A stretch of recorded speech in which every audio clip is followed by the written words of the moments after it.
Okay, we are live. Hello, beautiful YouTube viewers. Christina Martine here. So today I am chatting to the Leo King, David Palmer, who is an amazingly talented astrologer, spiritual teacher, TV personality, house DJ, and so much more. So you can find him on theleoking.com and book an astrological reading with him through there. And he offers really amazing courses as well. I've taken one of them, so go check it out. They're really worth your while. And you can find his music on spiritualhousemusic.com. So how are you today, David? I'm doing awesome. Thanks for having me on your channel, and I'm so glad that we get to connect. Yeah, for sure. How's your new studio? Well, I just moved in this week, so there's still a lot going on. But yeah, what I'm doing is I'm creating like a full 180-degree green screen so I can do more, news shows and have people like be at the table and all be on green screen. And, I needed a full office, and the DJ show that I do is crazy with green screen. So I needed to expand into a huge warehouse with front office, and I finally got it. Wow, awesome. Are you going to have like a talk show sort of thing going on in the future? Spiritual talk show? Yeah. Well, like, I don't want to do a positive news thing because there's so much negative news out there. And, and a lot of people don't have a lot of the technology or the equipment to be able to do it, and I do. There's like Infowars.com out there that Alex Jones does, and some of this stuff, could be good, but a lot of it could be really scare tactic. I almost want to do the reverse psychology of it and mix astrology, mix the positivity, and give people a much more positive look at things in spirituality and the news and life. Yeah, imagine if what we saw in the news was all goodness and positivity and people saving people's lives and stuff. Our world would be completely different. So, yeah. Oh, there's an echo. Oh, can you hear it? Okay, it's okay. It's okay. It's not that bad. Actually, it's gone now. Okay. So, let me see. My first question to you would be, I want to hear more, and I'm sure all our viewers want to hear more about your spiritual journey. How did you awaken? How did I awaken?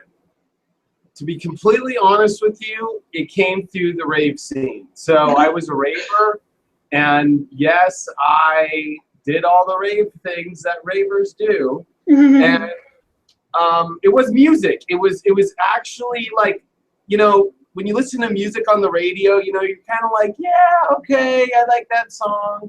It'll take me there, but it pulls you out quick.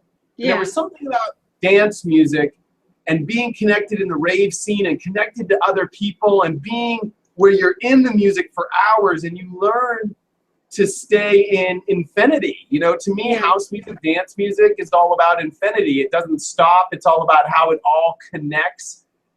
And it was the first time in my life that I saw people connect with music connecting, and there wasn't a stop.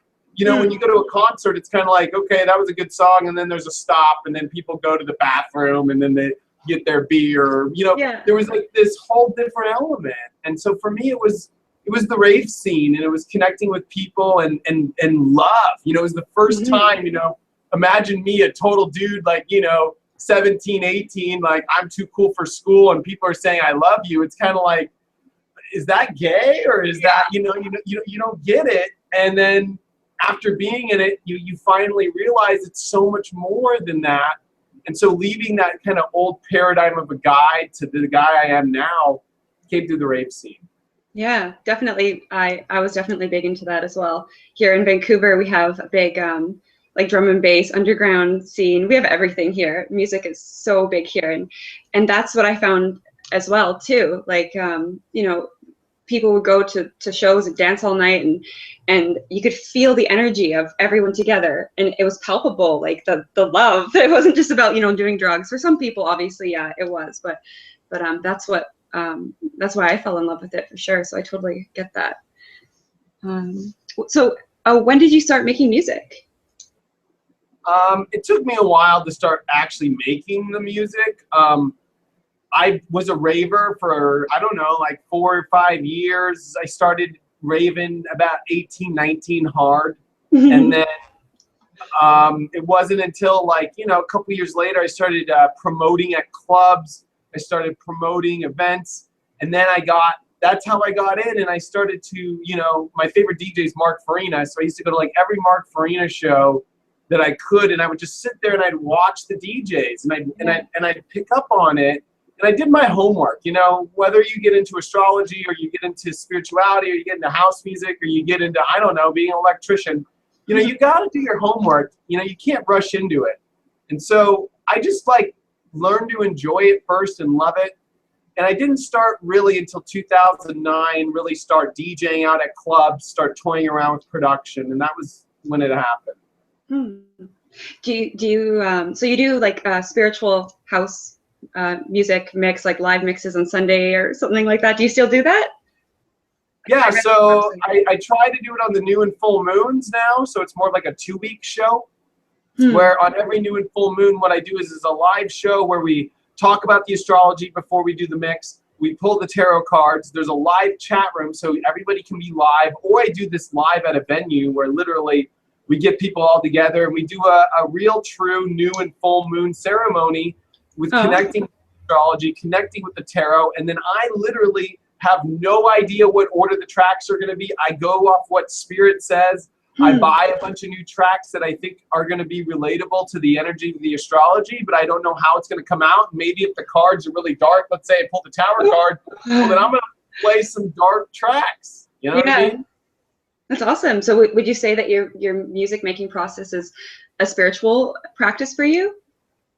Yeah, I would say that, I mean, music to me is it's what keeps me going. You know, doing astrology and horoscopes every day and readings on people, I'll be honest, it is draining, it is tiring, it is amazing, and it's uplifting, but it's not enough to sustain me. It actually kind of like drains me. The spiritual dance music actually, or being a house DJ or going out and dancing is what kind of recharges the batteries.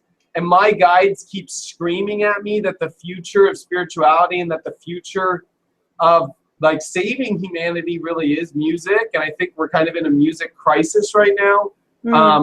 You know, I mean, if you just listen to the vibrations that are going out on the radio now, it's like, you know, if you, you know, like take, for example, the song like Chris Brown, Loyal. It's like, well, you know, if you hook up, you know, if your girl's around some rapper, because she ain't loyal, because she just wants to get money and whatever, you know. And so it's like that's all that's coming out, and then all this like really dark sexual, you know, kind of like, you know, some people call it Illuminati, but I think it's actually like fake Illuminati. I think the real Illuminati is much more enlightened and bright and powerful and makes great things happen. That's a whole nother subject.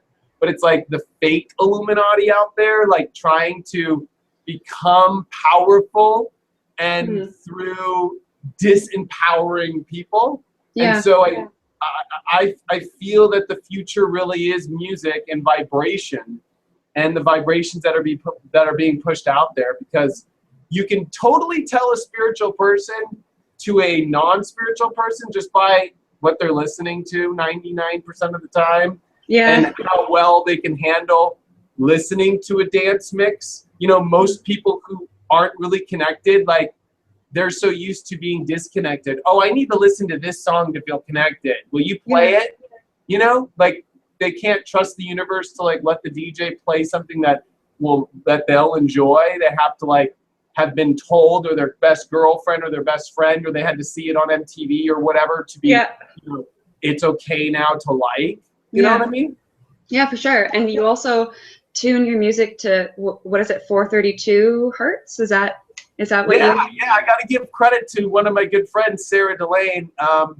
I was at the Conscious Life Expo in Los Angeles this year, and I was doing spiritual dance music, and she walks up to me and she goes, "Are you mastering this at 432 hertz?" I'm like, no, I haven't been. And I did a lot of research on, you know, tuning the vibration, especially when in music we master it.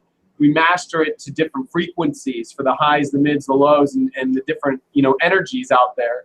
And so now I master all my music in a frequency that actually raises your vibration and keeps you in a space. I kind of like to say it keeps you in the perfect space for, you know, channeling, for connecting with your higher self, and to kind of like lose your bottom and your high end. It kind of keeps you in the perfect middle spot of your soul. It's not too high, it's not too low. It keeps you like right in a really good spot. Especially 432 is kind of interesting because all three numbers are consecutive backwards, which I kind of just am channeling right now to you. But you know, there's that kind of like it's very unique, but it's solid. It's solid. It's cool. Yeah. You know? Would you say that you connect to your guides through music and like through your creative process? 100%. I would say that my guide's the ones directing, because as a DJ, and I am a Leo, so I'll toot my horn here a little bit. I'm able to just like take a track and mix it. I don't need to like pre-plan anything. I'm able to just like take this tracks, mix on the fly, and make it sound like amazing. And that's really like, I think the true art of being a DJ is being able to mix on the fly and mix something however you want to.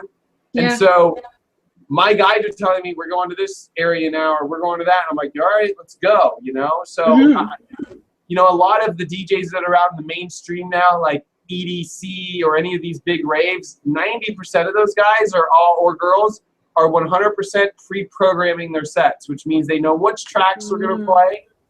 And the difference between spiritual dance music and dance music or EDM is all that stuff is like the old music way. Let's make a track that everybody likes, and then we'll play it for money. And we'll mix, you know, and that's taking it all what it was originally for away. Yeah, you know? For sure.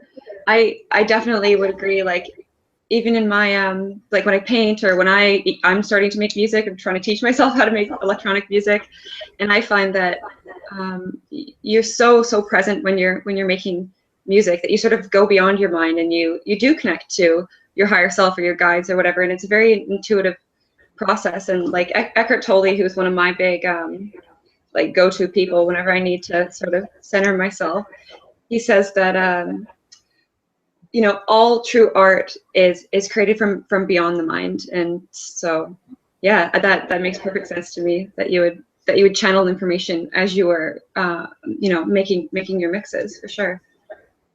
Yeah, I think it's the only way to really do it, because I think if you get in your mind, and you know, there's great music out there from the mind and so forth, but from the soul, there are no boundaries. The mind likes to figure out what's wrong, or why it shouldn't, or if this doesn't go right, you know, questions. And as a DJ, or as in especially dance music, which to me is perfect because it's a 4/4 rhythm, which means like that's the way the universe works to me. It's like it perfectly stacks on top of itself. The bass, everything is like perfect. It's like you can mix anything into anything constantly, and that's how the universe works. It's supposed to be interconnected. And, you know, it's like the only way to channel from spirit is to be able to just keep being interconnected and just flowing and keep going. And, you know, it should just be a journey of where you have no idea where you're going. I mean, it's kind of fun to get out on a jet ski and go all over the place. It's another to get on the jet ski and go, we're going straight. Then we're going left. How boring would that be? Yeah, exactly. So how do you cope with the vulnerability of trusting in your intuition? Like it's overwhelming sometimes, not knowing what's going to happen. Like how do you cope with that? Well, I mean, that's a deep subject. I think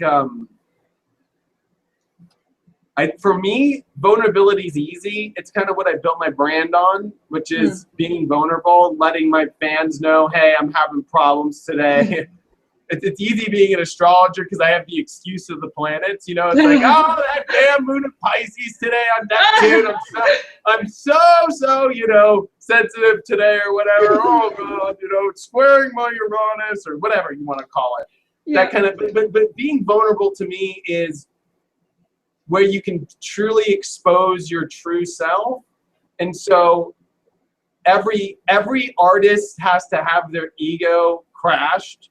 So like the old me, that was an old astrologer, an old DJ. I got on this reality show called True Beauty on ABC in 2010. And it was my ego being an astrologer. It was my ego being a dance, you know, like DJ. And I felt really hard. And it put me in a very vulnerable place, you know, broke, you know, not knowing if my dreams would ever come true. had to go stay on a friend's couch. Like, Oh. you know, it broke me down hard, my ego as being an artist. And so vulnerability to me, even though it's not easy to deal with, is I think the passage to everlasting abundance. Like I feel that you have to like pass a test from God to get your true dreams to come true. Mm-hmm. And your ego has to get out of the way. And that ego is holding on to relationships. It's holding on to lovers. It's holding on to friends. It's holding on to living in a certain city. It's holding on to so many things that you can't let go of to let your art craft move forward in the direction it's got to go. And the universe will take paint thinner and strip you down. And if you really want to make it happen, and that's why, you know, I've lived in Hollywood for many years, and I watch people come in and out, you know, and it's like the ones that get vulnerable, the ones that get truly down and aren't afraid to let go of that lover they know is not good for them, to let go of that energy that's not right, so they can make their craft, because it's almost like your craft has to become true before you could find your true partner, I believe. Or, you know, it's like you have to really be embodied in your true soul. And once you get there, gosh, the vulnerability is easy. Yeah. You know? Yeah, that makes a lot of sense. Wow. Okay, let's switch the topic to astrology. How did you start learning about astrology? What drew you to it? Did you teach yourself? Did you have teachers or mentors? So long story short, astrology was what I used in high school to pick up on chicks, because everybody at the, you know, the parties was always separated. The guys were over there, the girls were over there drinking beers, and you know, it was like nobody was really getting along or talking much. So I used it as a way to talk to people and to get, you know, it was easy to talk to women with it. But after the rave days, I was using astrology at the raves. You know, I'd be giving like a back massage to somebody or something in like a cuddle puddle group or something. And I'd be like, hey, what's your sign? You know, I'd be like, oh, I'm a Pisces. I'd be like, oh, yeah. And then I did a lot of hallucinogenic experiences, I'll be honest. So Timothy Leary kind of cracked the door open for me of psychology and accessing the soul and the mind. So I had like inspirations before mentors. So I had like Timothy Leary was an inspiration to me. What's his name? Oh my gosh. Anyways, I just had like all these great spiritual, but like kind of the ones that go against the grain. You know? He has the same birthday as me, Timothy Leary. October 25th. What was that? He has the same birthday as me, Timothy Leary. Oh, really? Yeah. Wow. Yeah. Yeah. So, you know, but so for me, it was more like that, and in the experiences I had, and leaving my mind and finding my soul first was first. Then it was like God and astrology talked to me. Like, I'm gonna be honest, I got a channeled message once I had connected with my Palladian roots. Once I had done some like Palladian channeling and opening up to Palladian energy, my downloads came in. I did a couple past life regressions and connected with my true guides and realized that my guides have been with me my whole life. They've been my lover. One of them's been my lover. The other one's been my best friend in all these wars. So I had to do a lot of past life work first to like connect with my guides and know who I am and know what's going on. And then all the astrology downloads like just came to me. I didn't really like need a school or anything. I didn't like sit at home. I'm going to be honest. Any astrologer might hate me, but the astrology books are a waste of time, you know, because I think to me, I'm a channeled astrologer. So I look at it like chess. I don't have to look at the board. I can play chess with like not looking at it, and I can play 10 boards at a time. That's how I am in astrology. Wow. So it's like that was all channeled, and that was really natural. And yeah, so, you definitely you have a talent for it. I remember when we were talking before, you just instantly knew where things were. I told you one thing, and you're like, "Yep, everything's over here. It's all over here." I was like, "Wow, you're fast." So yeah, I wish I could explain it better, but I just know all of it's already pre-programmed in me, and I just rewoken it. And I truly believe that we are all embedded with our greatness. We don't need to go seek it. So I'm like, oh gosh. Some of my beliefs, of course, always get challenged. But, you know, I believe that you don't need as much schooling as we're told, or PhDs, or school. Like I believe like it's all within you, and it's whether or not you're ready to go inside and unlock it and open it up and connect with your DNA and your roots, or some would say, your Akashic record, or, but I believe that that's where all the information's hiding. I think I'm more like street smart than book smart, if that makes sense. And I think like street smart always wins. Like whenever you see book smart people, you're always like, oh God, I don't know if it really, that's a happy life. Like it kind of, do you think it's anything to do with your past lives? Like, do you feel like maybe you were an astrologer in a past life and you're continuing? That's an interesting thing for the astro nerds out there. I got my South Node conjunct Uranus. Uranus is the planet of astrology. And it's in Sagittarius, the teacher. So it's almost like in past life, and I already know through past life I was Lancelot, and I already know through past life that I studied under Merlin. So, oh my gosh. So knowing that I've connected with Merlin through astrology and done it, and it's almost like in a weird way of trying to escape astrology this life into a different kind of recognition, because my South Node's on Uranus. So even though I'm like reusing my astrology to kind of build my brand and go where I need to go, there's something else that this will all turn into for me, if that makes sense. What do you think it will be?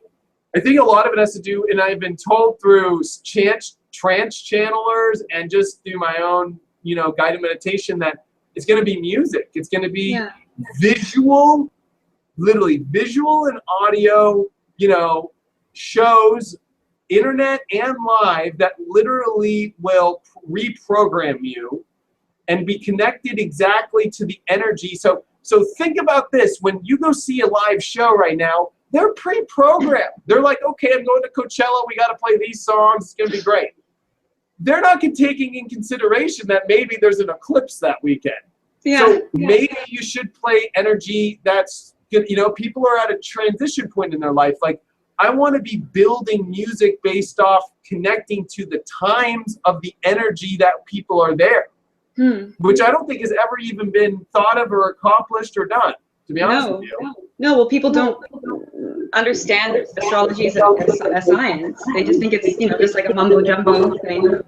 So, So I think it's going to go to that. And then the other part is being the Leo King, it's a network. So, I do a lot of shows. There's a show called Hollywood Astrology I did last year, which I'm bringing back, where I connect the stories of the week with the astrology of what's happening. So, there's a connection between maybe the earthquake in Chile and the, Suge Knight shooting somebody in a nightclub. No coincidence that they happened like 2 hours within each other. Like stuff like that. And so, and then of course I do the Spiritual Dance Music live show. And then if you look on my channel, I tour and I do lectures. And so there's so much that it's more than just like doing a horoscope or a reading. It's more about showing people entertainment with spirituality and making it fun and hip. Because I'm going to be honest, I hate granola. I'm not into granola. Like, the granola spirituality is making me a little sick because everybody's following it. And that's exactly what's happening with everything else in the past. It's like, this could be cool and it could be hip. And it could be fun, and it could people will learn more that way too. Like if you're funny, that's what I try to do on my channel. I'm a comedian pretty much. I'm like, here's the truth in a funny way. So that it works. It's definitely working. Yeah. That's exactly, and that's why I like you. We've already connected before this, and I was attracted to your channel and the way that you present, because you are doing it in a cool, hip way. You're not kind of the old school granola, like, I was gonna say Mother's Market, or like kind of like Whole Foods approach to spirituality. Like, sure, that stuff's great. It's good to put clean stuff into your body, and it's nice to, like I say in one of my lectures, I had a girl come into my my shower one time and go, "Oh my God, you're so unspiritual because you're using this shampoo." It's like, at the end of the day, I could go eat 15 Big Macs. I'll go use the cheapest 99-cent, hair stuff, and I'll go jump in, I don't know, I'll go walk around Fukushima for a couple hours. And you know what? That is not going to change my connection to spirit and how I channel. Yeah. A lot of that is ego. A lot of that is ego. than anything physical in this matrix that we are manifesting. So like that we're projecting. So the granola like astrology and the granola kind of like, you know, like this is the new age. Yeah, for sure. Oh, okay. Question. So Yeah. you say that Pluto sextile Neptune means that you're on a spiritual mission. And I know that you have that, and I have that as well, but 4 degrees off from 60. So my question to you would be, what is your mission? Do you feel like you're on a sort of spiritual mission? My astrology class or something? Yes, I did. I was like, I have that. I know I have that. How many degrees off? 4 degrees off. From 4 60. degrees. Yeah, and that's not too far. No. But the reason why I say Pluto and Neptune have a mission together. Yeah. Number one, Neptune is our higher dimensional self, and Pluto is, to me, I mean, we're studying so much with Pluto right now, but it is like extreme, deep, you know, aspects of our soul. And to me, I think Pluto and Mars are very similar. So it's like what we're doing with it, what we're transforming. And, you know, my main mission here is to bring light and to bring positivity on the planet and do it in a fun, exciting way and wake people the F up, you know, like show them that there's some, that really the coolness and what's really cool is this. Like you're almost like, and I hate to be honest, but I'm kind of, you know, I've got some Scorpio in me. I hate to be a little scorpionic here, but you know, you're actually kind of a loser if you're not like really attuned to the universe and the universe you live in. You're kind of unconscious, and that's why you're ending up broke, in jail, in problems, in bad relationships. Like you're not tuning in, you know? And so it's like you're, you know, no wonder The Walking Dead is the #1 television show on cable. I mean, there's no coincidence to me.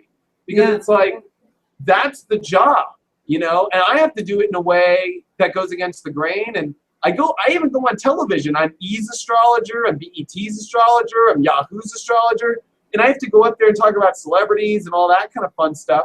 But I do it in a way that makes it cool and hip and fun and not, you know, not your typical way. You know what I mean? Yeah, no, definitely. I think that's why you're helping people and affecting people for sure. Well, and I wanted to say this, and maybe you can connect with me on this, but like, well, especially like Palladian root stuff. You know, I just really started getting into future lives in the last couple of years, like connecting with my future lives, like knowing where I'm at right now in the future. Wow. I believe, you know, we're in all spaces at every time, right? And so, but in the future, you know, I'm a starship commander in the Palladian fleet going around the universe spreading and maintaining the positivity during a very high time of light, right? Yeah. And that connects to how I am now. It connects to my past life of being a knight leader Lancelot. It connects to the past life before that in Egypt being an Egyptian warrior. Like you need to start connecting all the dots and starting to see that in this life, which this one that I'm experiencing right now with you, I kind of feel like, you know, we got kind of screwed, you know, because it's kind of like, you know, it's right at the middle point, you know, of like the change of 2012. It's right at the beginning spot. We're leaving like this really dark energy and just beginning to understand the light. Sure, it's great, but man, it's really great in the future when the light's pumping. You know what I mean? Like that's fun. Spaceships are fun. You know, flying around the universe with true free will is amazing. Because here there is not true free will. You just can't like get up and get off this planet. You just can't right now say, I don't want the sun to be in my face. Even though sure, like right now, you know, it's blocking me and it's making my video look crappy. So we're gonna try this one more time. Sure, I think I have the free will to do that, but you haven't looked behind that the sun is still there. Yeah. Like I can't get rid of the sun. You know what I mean? Like we're in a reality that truly is like I can't control my heartbeat. You know, I can't control the blood vessels, like if they're pumping the right way or if the red blood cells and the white blood cells are doing it the right way. Like we're in a contained container here. You know. So what do you feel about your future, or the future of humanity? Like, where do you think we're going? What'd you say? I lost you there for a second. Where do you think we're going as a humanity? Like, what's going to happen in the future, in your own personal perspective, maybe according to astrology? Like, what do you think? So let's just look at the next 5 years. We got Saturn and Pluto, which are going to meet up in Capricorn in 2020. And then they're going to also meet up with Jupiter. Jupiter and Saturn are going to conjunct at a 0 Aquarius in 2020. So it's like there's all this next 5 years is about starting to really demolish the old world. So old people are going to have problems because technology is going to be so advanced and control their kitchens and their everything. And sorry, if you're not on the new age, you're going to fall. It's going to be hard for people that are gripping to the way that the life was pre-2012, or we could even go back to more pre-2008 when Pluto entered Capricorn. That Pluto Capricorn is extreme. It's what created the Revolutionary, War in America becoming free, and it also created the French Revolution. But deeper than that, we've never seen it this intense, with Saturn coming on top of it, and Jupiter will be passing it, all in this next, let's say 5-10 year cycle, and then everything coming into Aquarius with Pluto in 2024. I mean, this is going to be, extreme times. We got Regulus, which has moved into Virgo. It's like the world has to clean up. Humanity has to clean up. The animals have to be cleaned up. The oceans need to be cleaned up. Like, there's a mass cleanup job and a kind of a hard reality that we all have to move into the new age. And it's going to get tough for people who aren't ready, Yeah. But I think it's going to be amazing because I think it's going to create a much better and more efficient Earth, and, one where people are more connected. But I feel like there's a lot to learn for the next couple of years with Saturn and Sagittarius. Like, we're all pretty dumb right now. Like Saturn about to enter Sag here in the next 2.5 weeks, going to be there till the end of 2017. If you really think about that, we're about to learn hard lessons. We kind of entered the new age all excited, but really dumb, And so, we don't have the manuals yet. We've been kind of sitting in the waiting room, and it's a dark waiting room. The Scorpio waiting room has been a little intense the last 2.5, 3 years, You had to face all your dark crap. Think about in that movie, what's it, Mockingjay, or I don't know if anybody's ever seen, what's one of those movies, like with that girl and she's the archer and she's like, I know what you're talking about. Everybody else probably knows. But, what's funny about it is before you're able to go up to the to the battle or to the world, like, the universe is putting us through metal detectors. And that's what this has been about, 2012. You have to enter the metal detector and make sure that you don't have any of your own unconscious crap. All of it's being thrown right in your face. Saturn and Scorpio threw all your deepest, darkest crap in your face. In the next 2.5 weeks is the finalization of this metal detector. And even if you think that you have finished all of your metal and you've gotten all the things out and all the crap out, I guarantee you it's not. We're coming into the most intense month of the year, which will be September, with the eclipses and with all this new Jupiter energy moving into Virgo. I mean, so we're at a time where we've been stripped.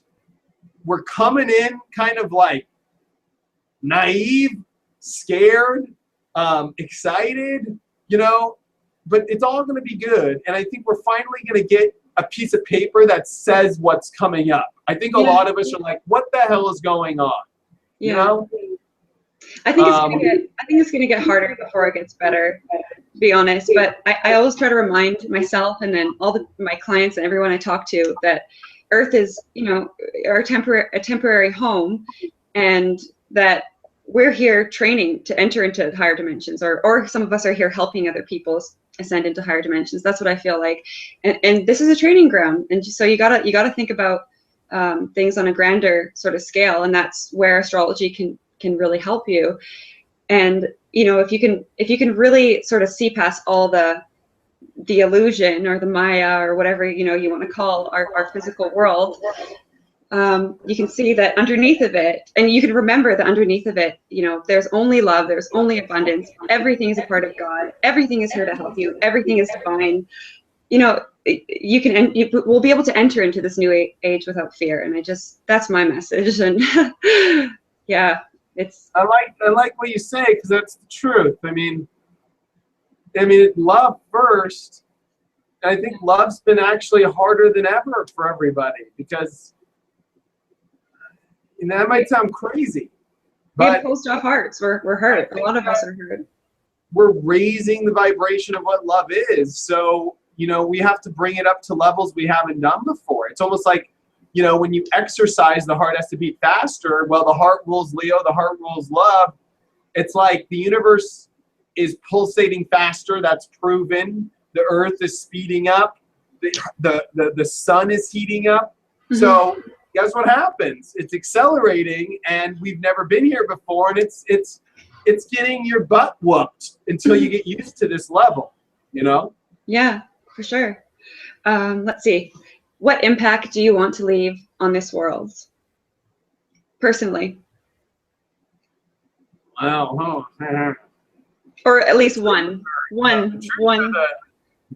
I think the main impact that I want to do is, like, astrology is such a horrible term now because it's been so christened with so much bad energy from the church, bad energy from people, because it's like, it's either people think it's bullshit, people think that it's demonic, people think, you know, there's so much, it's like the word, it's like, I might as well either been a gigolo or a prostitute, because I literally would have gotten the same kind of vibe.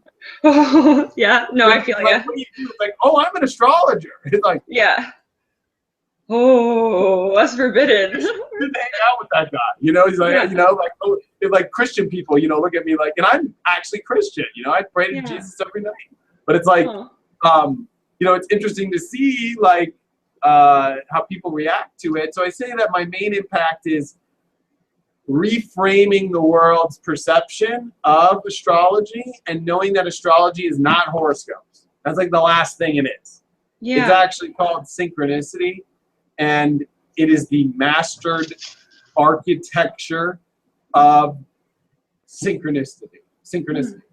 So, way to look at it. Like, and getting people to know that. And I also want to find a way to get into the Catholic Church and get into the vaults and reveal all of the books of astrology and all the truth of the astrology. Especially, like, if you go and look at every church pre-1300 has astrological symbols in all of them, in all the temples. Mm-hmm. And if you look at all the Roman, you know, when Roman energy was God energy, and then when the Catholics took over Rome, what did they do? They took all that astrology and they threw it away and hid it. Kept it hidden. Because they didn't want it out there for control. Like, people don't know, like, people just need to do their history. Like, it's like, I kind of feel like I want to be the new Indiana Jones. That's a noble goal. You know? Okay, we'll finish off with some fun questions. Ready? Yeah, sure. Whatever you, Okay, so if you could have a magic power, what would it be and why? My magic power is my laser sight into knowing exactly what is wrong with you and what is really going on in the truth. I can see through it. Yeah. Like, that's the power you already have. Like, what if you could have anything, like any power in the world to do anything? If I could, like something I don't have? Yeah. I don't know. I think I already have it all that I want. Like, really, there's nothing else that I want. I would say maybe I would want the power to be more balanced, because I'm kind of an extreme personality. So I'd want the, moderation. I've been having to learn this life, and balance. I guess that's why I have Pluto in Libra. But at 29 degrees, the last degree, like my main, like hardest lesson is balance. So that would be the power to learn balance. What's the most outrageous thing you've ever done in your entire life? The most outrageous thing I've ever done in my life, there's two things. Number one, going into the military and getting kicked out and going to the brig in jail. Whoa. And number two, going on national television and doing a naked photo shoot on ABC. Oh, wow. How was that? That was weird. It was weird? and then making a huge big deal about it. And then, I don't know, it's an episode 4 tribute. You can watch it on iTunes if you guys really want. But there you go. You want to see it's David naked? There you go. I mean, it's a lot of my ego out there, but it was outlandish. Yeah. I walked naked across a bridge for a photo shoot when I used to do modeling, so it's not that outrageous to me. And everyone's like, hi. On the way to work, I'm like, hi. So there you go. Let's see. So final question. Where is your happy place? It can be in the physical or, imaginary, whatever. My happy place is where my eyes are rolling in the back of my head of pleasure. Whether that's from anything, sexual, intimacy. I crave intimacy with people, and whether I'm on stage, like my happy place is complete intimate connection and the heart at full bore, and the lever at 6th gear, and just the connection of happiness and the stars in the heavens and the whole universe celebrating. Yeah, that's when I'm in my happy place. Oh, that was the best answer ever. Okay, any final thoughts before we go? Just that, I think that you're great, and I just want to say that I think that you do great work. You're helping people change, their perceptions and helping people channel the right energy. And if you really want, you can check out my stuff at theleoking.com. I have an app and premium website where I do daily videos every day. I'm with you every day. It's pretty cool. You can do a 7-day free trial. It's at leoking.lookstack.com if you want to check it out. And check me out on YouTube or spiritualdancemusic.com. We do live shows where you can interact with us, and that's free, and do the new and full moon ceremonies if you can't make it physically in person. Most of us can't. We got lives. You can watch it on your phone, or you can be on a computer and literally raise your vibration. Cool. Thank you so much for chatting with you. It was such a pleasure. No, thank you. Yeah, awesome. We'll talk soon. Okay. All right. Bye. Later.